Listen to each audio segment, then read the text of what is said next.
bad photo? Is that the lens's fault or my fault? Let me explain. Hey friends, Gary here. Welcome to today's video. Today I just want to quickly share what's on my mind about the fact that right now there's no such thing as a bad lens, only bad photographers. I don't mean to offend anyone. This is more of a reminder for myself, but hopefully can also be a good reminder for you. I hope that you will stick around and enjoy today's video. So yeah, in my own personal opinion and from my experience, there's no longer such a thing as a bad lens, at least for me personally. I'm personally using Micro Four Thirds camera system. As some of you might already know, I've been collecting Micro Four Thirds lenses all over the years ever since I started to switch to Micro Four Thirds back in 2014.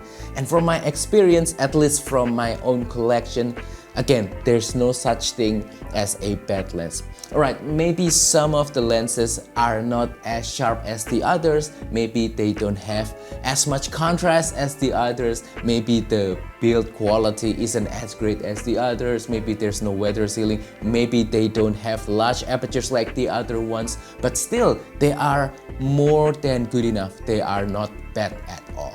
Now here's what's interesting. It happened to a lot of people, and also it happened to me personally during my beginning years of my photography journey. When we capture a photo and the photo doesn't quite look good, automatically we blamed it on the gear. Oh, if I use a Panasonic Leica lens instead of this cheap plastic kit lens, if only I used a larger aperture lens to get more background blur, if only I use this, if only I use that, if only this lens has better backlight performance, if only this lens can produce more micro contrast, that kind of stuff, if only this, if only that, then the picture will look better. You know, that was the first instinct, to blame the gear and, to put the blame not on ourselves, the photographer, but on the gear that we are using.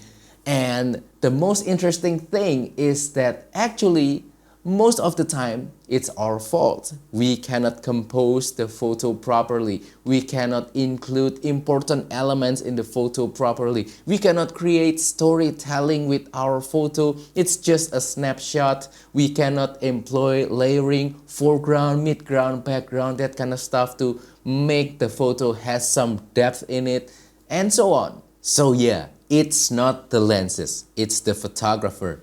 My lack of practice, that's what caused the photo to look not good, basically.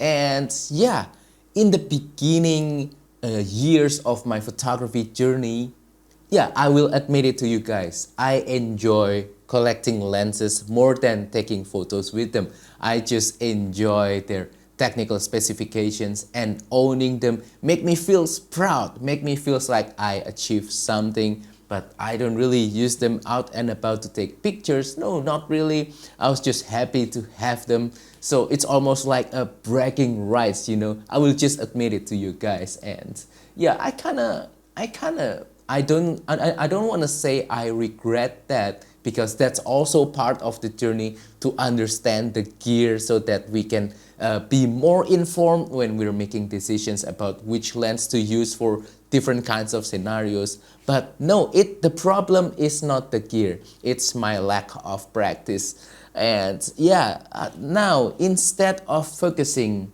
on the lenses, the technical specifications, the aperture, the build quality, the contrast, the background blur quality, this and that, I want to focus on different things that I think matter more, things that should be prioritized, learning how to compose the photo properly using the right tool. Not the best quality tool, but whatever is more than good enough. That's my principle right now. And that means learning about framing, learning about storytelling, using elements in the photo to tell a little bit of a story, to capture more emotions in the photo, maybe by including human elements or maybe by doing something else, and also to create more visual aesthetics that can improve the visual quality of the photo itself, so that the photo can stand up on its own without the need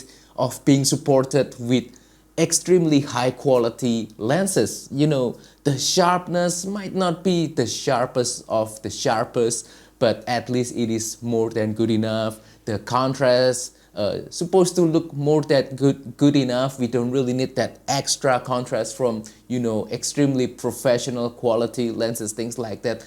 I want to, you know, the point is trying to use gears that are more than good enough to create stunning photos. You know, these last few weeks I've been experimenting with the concept of integrating my micro four thirds camera and lenses into my everyday life, using them as my EDC photography tool. And what that basically means is that I'm trying to find slices of beauty in my everyday mundane routines, to slow down a little bit, notice them and capture them using my camera and lenses, and just try to appreciate these beauties that are present in my life, and also to learn to be more grateful, to appreciate the little things like that. And that has been really a game changer for me.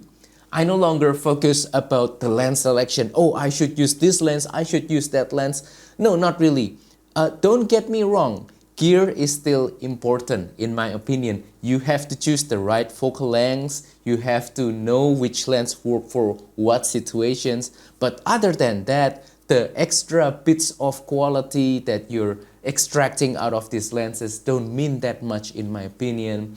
You know, 2 days ago, I visited the volcano. I was just using the kit lens for majority of my shots, and also this plastic fantastic telephoto lens, the 35 to 100mm f4 to f5.6. And that's it. I'm not using professional quality gear, and I was able to get results that I'm happy with. I no longer care about, oh, the Leica branding, that is very important. If I don't shoot it with a Leica lens, then, you know, I'm missing something, things like that. No, I no longer worry about that. I no longer am pressured to, you know, take the best possible version of every photo. I just need to show up, to appreciate beauties around me, and try to document it as best as I can. That's it. No pressure, stress-free, and it's even fun. So yeah, in conclusion, it's not about what lens that you are using. It's not whether they are high quality, professional grade or not. What matters is the photo itself. What matters is how you are able to best capture that framing, to create a story, to tell emotions using your photo, and to be able to, you know, increase the visual quality of the photo. I think that's what matters the most. Improving our skills as photographer rather than blaming it on the gear. Anyway, that wraps up today's video. So those are all of my thoughts about, you know, gear versus skill. Hopefully this is a good reminder for us all. Hopefully this is inspiring, entertaining, fun, and motivating as well. But enough about me. What about you? I also want to hear and learn from you. What do you think about this topic? Gear versus skill. Which one is more important? What do you think about using professional grade lenses instead of using mediocre quality lenses? Does it matter? Please share your opinions and feel free to disagree with me. I also want to hear the other side of my argument. So let's have a friendly chat down below, and hopefully we can learn from one another. That's the most important part of this video. But anyway, don't forget to support my channel by liking this video, sharing this video, subscribing to my channel down below. If you want to support my work even further, consider joining my Patreon membership. Check out my latest travel photography video course called Simplifying Travel Photography. Check out the affiliate links down below, or use the super thanks button to make a small donation to my channel. Thank you, and I will see you on the next video. Goodbye.